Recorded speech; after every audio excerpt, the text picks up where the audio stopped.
அது மட்டும் இல்ல, வண்டியிலிருந்து வெளிவர புகையினால சூழல் பாதிப்புக்குள்ளாகுது. அதனால என்ன பண்ண முடியாதுங்க? நீ எவ்வளவோ செய்யலாம். சொல்லுங்க, செய்யலாம்.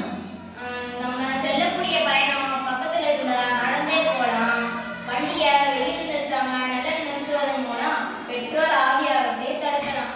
வண்டி இருக்க சக்கரத்தோட காற்று நிறுத்தம் சரியா வைப்பதன் மூலமும் சிக்கனப்படுத்தலாம். அப்படியே தலைவரே, அதனாலதான் உங்களோட வெளிப்பாடு தலைவரா போட்டுக்கிறாங்க. இன்னும் மேல சொல்லுங்க, நான் தெரிஞ்சுக்கிறதுக்கு அவ்வளவு.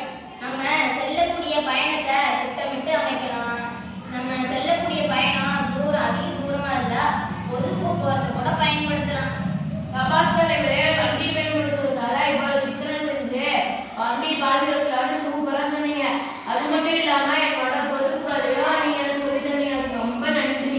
என்ன இலக்கியா மறுச்சு போய் போகிருக்க? எங்க ஊர்ல நடந்த ஒரு திருவிழா விழாவுல 1 கிலோமீட்டருக்கு வண்ண மின் விளக்கு தலைவரே. இந்த பக்கம் பார்த்தா சக்கரை நிறுத்துது, இந்த பக்கம் பார்த்தா நீர்வீழ்ச்சியில இருந்து தண்ணி பொது ஊத்துது. மேல பார்க்கணும் பார்த்தா வானவிலுக்கு 7 கலர் தான். ஆனா அவங்க போட்டிருக்க லைட்டுக்கு அளவே இல்லைவாங்க. இப்படி நம்ம தேவைக்கு மீறி மின்சாரத்தை உபயோகிப்பதனாலதான் உலகமே இப்ப வெப்பமாயிட்டு வருது. என்னக்கா சொல்றீங்க? இதனால இப்படி? நம்ம மின்சாரத்தை நிலக்கரி அணுமின் நிலையத்திலிருந்து 66% உற்பத்தி செய்யறோம். இப்படி மின்சாரத்தை தயாரிக்கும் போது அதிலிருந்து வெளிவரக்கூடிய புகையினால சூழல் பாதிப்புள்ளாது.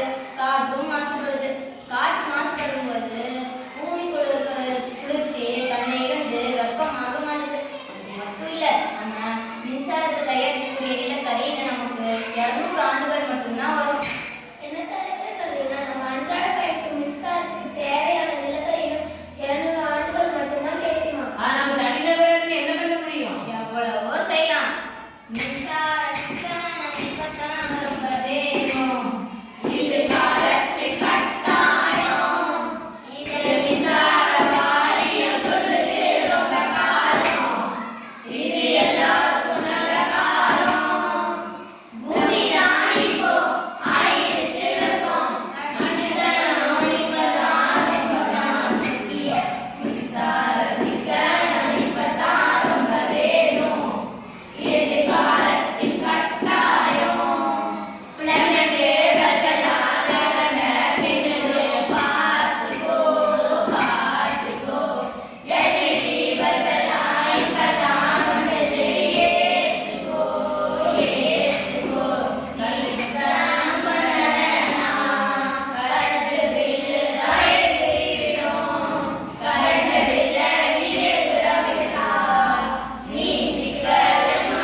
அருமையா பாட்டின் மூலம் மின் சிக்கனத்தையும் சூழல் பாதுகாப்பையும் சொன்னீங்க. சரி தலைவரே,